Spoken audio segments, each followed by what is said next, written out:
वैशंपायन जी कहते हैं, तदंतर पांडवों ने मार्कंडेय जी से कहा, मुनिवर, आपने ब्राह्मणों की महिमा तो सुनाई, अब हम क्षत्रियों के महत्व के विषय में आपसे सुनना चाहते हैं।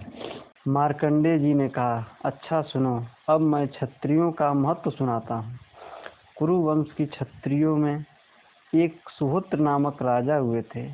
एक दिन वे महर्षियों का सत्संग करने गए। जब वहां से लौटे तो रास्ते में अपने सामान की ओर से उन्होंने उसी नर पुत्र का राजा शिवी को रथ पर आते देखा।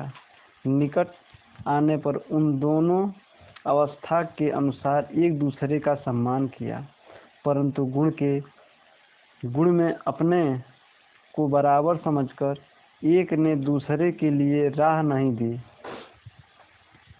इतने में ही वहां नारद जी आ पहुंचे। उन्होंने पूछा, यह क्या बात है? तुम दोनों एक दूसरे का मार्ग रोककर क्यों खड़े हो?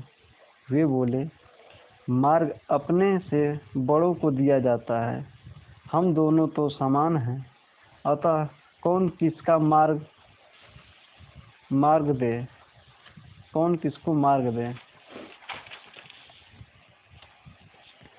यह सुनकर नारद जी ने 3 श्लोक पढ़े, जिनका सारांश यह है, कौरव अपने साथ कोमलता का बर्ताव करने वाले के लिए क्रूर मनुष्य भी कोमल बन जाता है।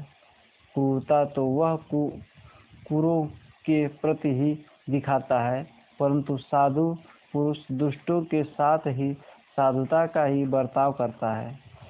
फिर वह सज्जनों के साथ साधुता का बर्ताव कैसे नहीं करेगा? अपने ऊपर एक बार किए हुए उपकार का बदला मनुष्य भी 100 गुना करके चुका सकता है। देवताओं में ही यह उपकार का भाव होता है। ऐसा कोई नियम नहीं है। उसी नर कुमार राजा शिवी का व्यवहार तुमसे अधिक अच्छा है। नीच प्रकृति वाले मनुष्य को दान देकर वश में करें, झूठे को सत्य भाषण से जीते, क्रूर को क्षमा से और दुष्ट को अच्छे व्यवहार से अपने वश में करें। अतः तुम दोनों ही उदार हो। अब तुम में से एक जो अधिक उदार हो वह मार्ग छोड़ दे। ऐसा कहकर नारद जी मौन हो गए। यह सुनकर कुरुवंशी राजा सुहोत्र शिवी को अपनी दाईं ओर करके उनकी प्रशंसा करते हुए चले गए। इस प्रकार नारद जी ने राजा शिवी का महत्व अपने मुख से कहा है। अब एक दूसरे क्षत्रिय राजा का महत्व सुनो। नहुष के पुत्र राजा ययाति जब राज सिंहासन पर विराजमान थे, उन्हीं दिनों एक ब्राह्मण गुरु दक्षिणा देने के लिए भिक्षा मांगने की इच्छा से उनके पास आकर बोला, राजन, मैं गुरु को दक्षिणा देने के लिए प्रतिज्ञा करके आया हूँ, भिक्षा चाहता हूँ। संसार में अधिकांश मनुष्य मांगने वाले से द्वेष करते हैं, अतः तुमसे पूछता हूँ कि क्या तुम मेरी अभिष्ट वस्तु दे सकोगे? राजा बोले, मैं दान देकर उसका बखान नहीं करता।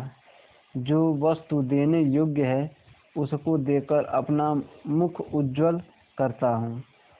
मैं तुम्हें 1000 लाल रंग की गौवें देता हूँ, क्योंकि न्याय युक्त याचना करने वाला ब्राह्मण मुझे बहुत प्रिय है। याचना करने वाले पर मुझे क्रोध नहीं होता, और कोई धन दान में देकर मैं उसके लिए कभी पश्चाताप भी नहीं करता। ऐसा कहकर राजा ने ब्राह्मण को 1000 गौवें दी और उन्होंने यह दान स्वीकार किया